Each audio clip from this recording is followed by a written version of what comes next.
pasiruošę varžyboms?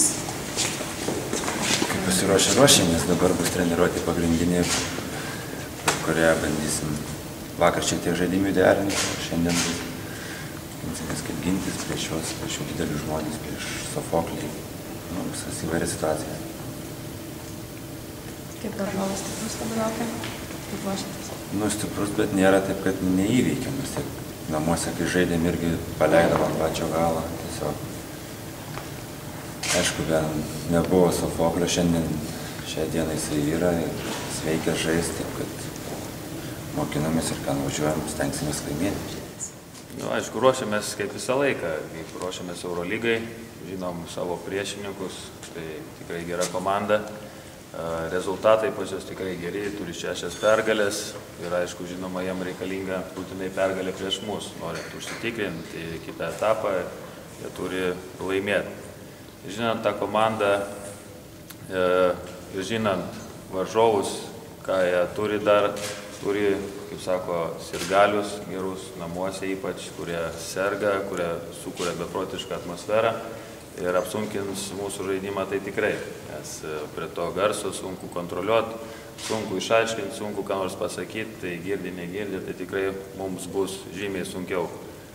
Apie žaidėjus kalbant, tai tikrai tokia komanda, kuri turi daug turi taiklių žaidėjų ir tom naudojas. Tikrai net į pagrindinį 10-tuką eina apie 4 žaidėjai pagal taiklumą, ypač iš tritaškių metimų. Ir tikrai naudojasi mažą sudėtį ir tie pačios aukšti žmonės, jie realiai yra kaip treti, kaip lengvieji sunkieji kraštai, kurie irgi taip pat su metimais, irgi daug mėto į tritaškius, tai tikrai ta komanda, kuri žaidžia daug ant perimetro. Visi judrus moka žaisti 1 prieš 1, žaidžia daug 2 prieš 2, tai tikrai mums bus gan nelengva juos vaikytis. Ir ta komanda turi ir antrą veidą, kur kai išeina Sofoklis, kuris irgi toks išsiskiriantis žaidėjas iš Eurolygos, kur tikrai turintis tokius fizinius duomenis neįlinis ir tikrai reikės mums stumdytis, neleisti iš po krepšio jam pelnyti taškų. Tai tikrai ta pagrindiniai uždaviniai tokie bus. Stabdyti jo taiklių žaidėjus ir neduoti Sofokliui įsižaisti per tą trumpą laiką, kur jisai bus. Kokie Žalgirio pliusai šiuo atveju?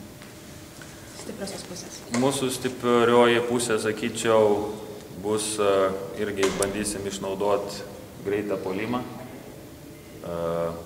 Stengsimės kontroliuoti ritmą, nes vis tiek žaidžiam išvykoj, neduoti jiems įžaisti, stabdyti jų greitas atakas, ką jie mėgsta daryti.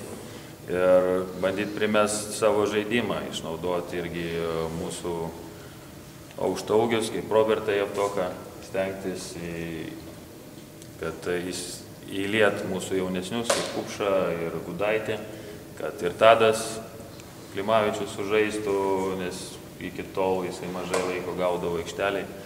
Ir mūsų perimetro žaidėjai turėtų irgi turėti pranašumų ir aišku, čia bus mikrodvikovos, nes mes, kaip sako, tokio panašaus pajėgumo mūsų visi mažiukai, mes irgi mėgstam tritaškius mėtyti žaistant perimetro, tai bus tokios mikrodvikovos žaidėjai.